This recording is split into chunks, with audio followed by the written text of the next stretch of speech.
नमस्कार और एक बार फिर से आप सभी लोगों का स्वागत है हमारी सो लेवल की बूस्टर क्लास में, जिसमें हम देख रहे हैं अपने ओ लेवल एग्जाम से जुड़े मोस्ट इंपॉर्टेंट एमसीक्यू क्वेश्चन। ये M2R5 की सीरीज है और इस सीरीज का ये तीसरा लेक्चर है। ध्यान दीजिएगा, इसके अलावा भी हमने कई सारे एमसीक्यू क्वेश्चन कराए हैं जो कि आप डिस्क्रिप्शन में जाकर देख सकते हैं, आराम से क्वेश्चन को समझ सकते हैं। जितने ज़्यादा एमसीक्यू क्वेश्चन आप लगाएंगे उतने ज़्यादा नंबर पाने की आपकी संभावना बढ़ जाती है, ये दिमाग में हमेशा रखिएगा। चलिए, आपका एक भी सेकंड बर्बाद किए बिना शुरुआत करते हैं अपने आज के इस लेक्चर की। हमारा पहला सवाल आज का क्या है, देखते हैं। The web development environment offers which standard construct for data validation of the input entered by user. तो यहाँ पर हम यूज करते हैं कंट्रोल लूप कंस्ट्रक्शंस। तो यहाँ पर ए ऑप्शन आपका सही है। इसके बाद बारी आती है दूसरे सवाल की। दूसरा सवाल हमारा क्या है, देखिए हम यहाँ पर क्वेश्चन पढ़ते हैं, आपको आंसर बता देते हैं, लेकिन आपको क्या करना चाहिए नियम से। अगर देखिए पढ़ ही रहे हैं तो आप क्वेश्चन पढ़ने के बाद वीडियो को रोक लीजिए, आपके पास ऑप्शन होता है, उसके बाद आप सही जवाब खुद से बताइए और फिर मैच करिए कि क्या वो जवाब मैच हो रहा है या नहीं। अगर इस तरीके से पढ़ेंगे तो आपका यूटिलाइजेशन ज़्यादा होगा, ज़्यादा देर तक चीज़ें याद रहेंगी। चलिए, the main purpose of a LiveWire in Netscape is to. तो मेन पर्पज यहाँ पर होता है permit server side JavaScript code to connect to RDBMS। ठीक है, यहाँ पर बी ऑप्शन हमारा सही है। इसके बाद हमारा तीसरा सवाल क्या है, the script tag must be placed in. तो स्क्रिप्ट टैग को कहाँ रखना चाहिए, तो हेड और बॉडी में। यहाँ पर बी ऑप्शन आपका सही है। इसके बाद बारी आती है चौथे सवाल की, JavaScript is ideal to. JavaScript किसके लिए आइडियल है, तो minimise storage requirements on the web server. Web server पर स्टोरेज रिक्वायरमेंट को कम करने के लिए जावा स्क्रिप्ट आइडियल है। बारी हमारे पांचवें सवाल की, which attribute is use to specify that the script is executed when the page has finished passing। तो यहाँ पर हमारा हो जाएगा डिफर, सी ऑप्शन सही है। यहाँ पर बारी है हमारे छठवें सवाल की, JavaScript can be written. JavaScript लिखा जा सकता है directly into JS file and included into HTML। यहाँ पर ए ऑप्शन सही है। उसके बाद बारी है सातवें सवाल की, which of the following attribute is used to include external JS code inside your HTML document. तो यहाँ पर SRC एट्रीब्यूट का यूज किया जाता है, इसके लिए ए ऑप्शन हमारा सही है। बारी हमारे आठवें सवाल की, अ प्रॉपर स्क्रिप्टिंग लैंग्वेजेस। तो कौन सी प्रॉपर स्क्रिप्टिंग लैंग्वेज कहलाती है, तो high level programming languages proper scripting language. बारी हमारे नौवें सवाल की, the property of a primary expression is. Primary expression की प्रॉपर्टी क्या होती है, तो स्टैंड अलोन एक्सप्रेशन। यहाँ पर ए ऑप्शन आपका सही हो जाएगा। इसके बाद बारी है दसवें सवाल की, the expression of calling a function और method in JavaScript is called. तो इसको कहा जाता है इन्वोकेशन एक्सप्रेशन। यहाँ पर सी ऑप्शन आपका सही है। इसके बाद बारी आती है 11वें सवाल की, what kind of expression is new point 23। तो ये किस प्रकार का एक्सप्रेशन है, तो ऑब्जेक्ट क्रिएशन एक्सप्रेशन इसे हम कह सकते हैं। यहाँ पर बी ऑप्शन आपका सही है। इसके बाद बारी आती है 12वें सवाल की, which of the operator is use to test if a particular property exist और नॉट। तो यहाँ पर आपको इन पे टिक कर देना है। इसके बाद बारी आती है 13वें सवाल की, among the following which is ternary operator. Ternary operator मतलब जहाँ पर तीन वेरिएबल के बीच में कोई कैलकुलेशन हो रही हो, तो इनमें से जो डी ऑप्शन है ये आपका टर्नरी ऑपरेटर के अंदर आता है। यहाँ पर ये ऑप्शन हमारा सही हो जाएगा। ये याद भी होगा हम लोग को कि हम यूज़ करते थे सबसे पहले कंडीशन, फिर क्वेश्चन मार्क, फिर पहला एक्सप्रेशन, फिर दूसरा एक्सप्रेशन। अब अगर कंडीशन ट्रू होगी तो ये वाला एक्सप्रेशन रन होगा, कंडीशन फॉल्स होगी तो ये वाला एक्सप्रेशन रन होगा। ये हमने कहीं ना कहीं देखा ही होगा अगर प्रोग्रामिंग पढ़ी ही है तो। इसके बाद 14वां सवाल है, an expression that can legally appear on the left side of the assignment expression is a well-known expression for variable properties of object and elements of array. They are called, तो इन चीज को हम कहते हैं L वैल्यू। L वैल्यू यहाँ पर सही हो जाएगा। इसके बाद बारी है 15वें सवाल की, JavaScript is a dash dash language. तो जावा स्क्रिप्ट किस तरीके की लैंग्वेज है, तो जावा स्क्रिप्ट आपकी ऑब्जेक्ट बेस्ड लैंग्वेज है। तो यहाँ पर डी ऑप्शन सही हो जाएगा। इसके बाद आपका 16वां सवाल है, a conditional expression is also called. Conditional expression को और क्या कहते हैं, तो इमीडिएट इफ कहते हैं। यहाँ पर आपका बी ऑप्शन सही हो जाएगा। फिर बारी आती है हमारे 17वें सवाल की, what is a block statement in JavaScript? JavaScript में ब्लॉक एलिमेंट क्या होता है? तो देखिए यहाँ पर सही जवाब होगा block that combines multiple statement into single compound statement. यहाँ पर डी ऑप्शन आपका सही हो जाएगा। इसके बाद बारी है हमारे 18वें सवाल की। When an empty statement is encountered, a JavaScript interpreter, मतलब जब empty statement सामने आता है तो JavaScript interpreter क्या चीज करता है? तो उस एक्सप्रेशन को इग्नोर कर देता है, उस स्टेटमेंट को इग्नोर कर देता है। इसके बाद 19वां सवाल है the where and function are, तो ये क्या चीज होते हैं? तो ये आपका डिक्लेरेशन स्टेटमेंट है। यहाँ पर बी ऑप्शन सही है।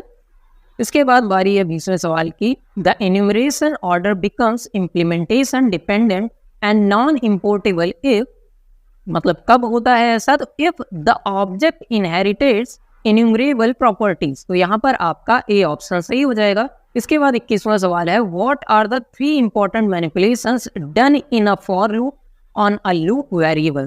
तो 3 आपके इंपॉर्टेंट मैनिपुलेशन कौन से होते हैं? तो वो होते हैं इनिशियलाइजेशन, टेस्टिंग एंड अपडेशन। यहाँ पर आपका बी ऑप्शन सही हो जा रहा है। इसके बाद आगे की तरफ बढ़ते हैं और देखते हैं अपना अगला सवाल, 22वां सवाल। On the special features of N interpreter in reference with the for loop is that, तो यहाँ पर सही ऑप्शन है हमारा ए वाला। Before each iteration the interpreter evaluates the variable expression and assign the name of the property. यहाँ पर ये ऑप्शन आपका सही है। इसके बाद हमारा 23वां सवाल है what will happen if the body of a for in loop deletes a property that has not been immuted, तो यहाँ पर सही ऑप्शन आपका सी वाला हो जाएगा that the property will not be enumerated। यहाँ पर सी ऑप्शन आपका सही हो जाएगा। इसके बाद 24वां सवाल है what will be the step of an interpreter in a jump statement when an expression is thrown, तो यहाँ पर आपका सही हो जाएगा the expression jumps to the nearest enclosing expression handler। यहाँ पर सी ऑप्शन पे आपको टिक कर देना है। इसके बाद बारी आती है 25वें सवाल की। Among the keywords below, which one is not an statement? तो यहाँ पर इनमें से कौन सा आपका स्टेटमेंट नहीं है? तो ये आपका यूज स्ट्रिक्ट, इसमें से आपका कोई स्टेटमेंट नहीं है। इसके बाद 26वां सवाल है हमारा, देखते हैं 26वां सवाल क्या है। The unordered collection of properties each of which has a name and a value is called, तो उसको कहा जाता है ऑब्जेक्ट। इसके बाद बारी है 27वें सवाल की। The object has 3 object attributes namely, तो उनके नाम होते हैं यहाँ पर prototype, class, objects, extensible flag. यहाँ पर सी ऑप्शन आपका सही है। इसके बाद बारी आती है अपने 28वें सवाल की। A linkage of series of prototype objects is called as, तो उनको कहा जाता है प्रोटोटाइप चेन। इसके बाद 29वां सवाल है to determine whether one object is a prototype of another object one should use the, इसके लिए क्या इस्तेमाल करते हैं? तो इज प्रोटोटाइप मेथड का आप इस्तेमाल कर सकते हैं। इसके बाद बारी है 30वें सवाल की। The purpose of extensible attribute is to, extensible attribute का पर्पज क्या होता है? तो यहाँ पर lock down objects into a known state and prevent outside tampering. यहाँ पर सी ऑप्शन पे आपको टिक कर देना है। इसके बाद हमारा अगला सवाल है the pop method of the array does which of the following task, तो पॉप मेथड क्या काम करता है? तो यहाँ पर देखिए डिक्रीमेंट्स द टोटल लेंथ बाई 1, यहाँ पर जो टोटल लेंथ होती है उसमें से एक घटाने का काम करता है। इसके बाद बारी आती है 33वें सवाल की। What will happen if reverse and joint method are use simultaneously, मतलब इनको अगर एक साथ यूज किया जाएगा तो reverse and stores the same array, मतलब रिवर्स हो जाएगा और सेम एरे को स्टोर कर देगा। यहाँ पर ए ऑप्शन पे टिक कर देना है। इसके बाद 34वां सवाल है the primary purpose of the array map function is that, primary function क्या होता है एरे मैप फंक्शन का? तो यहाँ पर passes each element of the array on which it is invoked to the function you specify and returns an array containing the value return by the function. आपका C option यहाँ पर सही हो जाएगा। इसके बाद हमारा 35वां सवाल है the reduce and reduce right method follow a common operation called, उसको कहा जाता है इंजेक्ट एंड पुट। यहाँ पर आपका बी ऑप्शन है।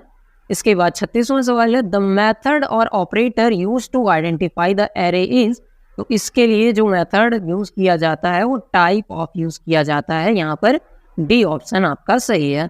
ठीक, चलिए इसके बाद चलते हैं 37वें सवाल की तरफ। To make your website mobile friendly you can make your website, मतलब अगर आप वेबसाइट बनाना चाहते हैं जो मोबाइल फ्रेंडली हो तो आपको वेबसाइट को रिस्पॉन्सिव बनाना चाहिए। ए ऑप्शन पे आपको टिक कर देना है। इसके बाद बारी आती है 38वें सवाल की, which of the following the use of small program that are executed based on user interaction with a web page is referred to as, तो उसके लिए वेब स्क्रिप्टिंग आपको टिक कर देना है। इसके बाद बारी आती है आपके 39वें सवाल की, server side scripting websites consist of two main parts, one is scripting language and other is, तो दूसरी आपकी क्या होती है, स्क्रिप्टिंग इंजन होती है। यहाँ पर सी ऑप्शन पे आपको टिक कर देना है। इसके बाद 40वां सवाल है, connecting websites to back end server, processing data and controlling behaviour of higher layer, all these things are done by, तो ये सारी चीज़ें की जाती हैं जावा स्क्रिप्ट के द्वारा। इसके बाद आपका 40वां सवाल आ जाता है, सर्वर साइड स्क्रिप्ट से, तो सर्वर साइड स्क्रिप्ट क्या होती है, तो invisible to the end user, यहाँ पर सी ऑप्शन आपको सही कर देना है। इसके बाद आपका 41वां सवाल आता है, a series of specially design documents which are all link to view on internet is called, तो इसको कहते हैं हम वेबसाइट। देखिए सवाल बहुत आसान से कुछ पूछ लिए गए हैं, बस आपको वर्ड समझना है कि कौन से वर्ड वो पकड़ रहा है। और जैसे देखिए यहाँ पर देखिए, अ series of specially design document, कोई डॉक्यूमेंट को आप जोड़ रहे हैं, उनकी सीरीज बना रहे हैं जिसको आप इंटरनेट पे देख सके, तो वही चीज़ तो वेबसाइट होती है। पर बहुत से लोग इसको गलत कर देंगे क्योंकि आसान सा सवाल है लेकिन वर्ड थोड़े से टफ यूज़ किए गए हैं। इसके बाद 42वां सवाल है, this is an internet form to discuss wide range of topics like current news, articles and current affair, तो इस चीज़ को क्या कहते हैं जहाँ पर ये सब डिस्कस हो सकता है, उसको कहते हैं न्यूज़ ग्रुप। यहाँ पर बी ऑप्शन सही है, ये तो ट्रिपल सी में भी बहुत बार पूछा गया है। इसके बाद 43वां सवाल है, अब ब्राउजर इज अ, ब्राउजर क्या होता है, तो देखिए ब्राउजर जो है सॉफ्टवेयर है जिसपे आप वेब पेज देख सकते हैं। यहाँ पर देखिए software program specially design to view web pages on the internet, यहाँ पर सी ऑप्शन सही है। इसके बाद आपका 44वां सही सवाल है, a website address is a unique name that identifies a specific dash dash on the web page, तो यहाँ पर specific website on the web page यहाँ पर सही है। ठीक है, वेबसाइट एड्रेस क्या होता है, जिससे आप किसी वेबसाइट पर मिल सकें, वेबसाइट पर पहुंच सकें। इसके बाद 45वां सवाल है, internet initial developed was support bye, तो किसके द्वारा सपोर्ट किया जाता है, कम्युनिकेशन के द्वारा, इंफॉर्मेशन रिट्रीवल के द्वारा, प्रेजेंटेशन ऑफ इंफॉर्मेशन के द्वारा, तो इन तीनों के द्वारा किया जाता है, तो इन्हें हम ऑल द एबव पे टिक कर देना है। इसके बाद हमारा 46वां सवाल है, what is the use of I frame in HTML, HTML में आई फ्रेम का क्या यूज है, तो to display a web page with in a web page, किसी वेब पेज के अंदर किसी वेब पेज को दिखाने के लिए आई फ्रेम टैग का यूज किया जाता है। इसके बाद 47वां सवाल है, what an article element contain, article element क्या कंटेन करता है, तो वो कंटेन करता है टेक्स्ट और एम्बेडेड कंटेंट, यहाँ पर बी ऑप्शन पे टिक कर देना है। इसके बाद 48वां सवाल है, which of this tags are table tags, तो इनमें से कौन सा टैग आपका टेबल टैग है, तो वो आपका टेबल TROTD है, यहाँ पर बी ऑप्शन पे आपको टिक कर देना है। ठीक है, टेबल टैग में ये तीनों यूज होते हैं। इसके बाद 49वां सवाल है, how can you open a link in a new browser window, link को नई विंडो में न्यू ब्राउजर विंडो में ओपन करना हो तो कैसे आप ओपन कर सकते हैं, तो आप यूज़ कर सकते हैं HREF और यहाँ पर टारगेट इज इक्वल टू आप ब्लैंक रख सकते हैं। इसके बाद बढ़ते हैं अपने 50वें सवाल की तरफ। 50वां सवाल क्या है, B tag makes the include text bold, what is the other tag to make the text bold, किसी टेक्स्ट को बोल्ड करने का कोई बी के अलावा टैग होता है तो वो होता है आपका स्ट्रॉन्ग टैग, स्ट्रॉन्ग से भी आप किसी भी वर्ड को बोल्ड कर सकते हैं। ठीक, तो ये हमारे 50 सवाल थे। इसके अलावा भी कई सवाल हमने कराए हैं, डिस्क्रिप्शन में जाइए, लिंक मिल जाएगी, वहाँ से आप अच्छे से MCQ क्वेश्चन की तैयारी कर सकते हैं। बाकी हमारे चैनल को सपोर्ट करना चाहें तो QR कोड और बैंक डिटेल आपको दिख ही रही होगी। इसके अलावा कोई क्वेश्चन है आपका तो कमेंट में पूछिए, कोई डाउट है तो कमेंट में पूछिए, या कोई भी बात है जो O लेवल एग्जाम से या आपकी पढ़ाई से रिलेटेड है तो हमसे पूछिए, निसंकोच हम हमेशा आपके लिए उपलब्ध हैं। वीडियो पसंद आई हो तो लाइक कर दीजिएगा, चैनल को सब्सक्राइब कर दीजिएगा ताकि हम थोड़ा सा मोटिवेटेड फील कर सकें। मिलते हैं किसी और लेक्चर में। नमस्कार।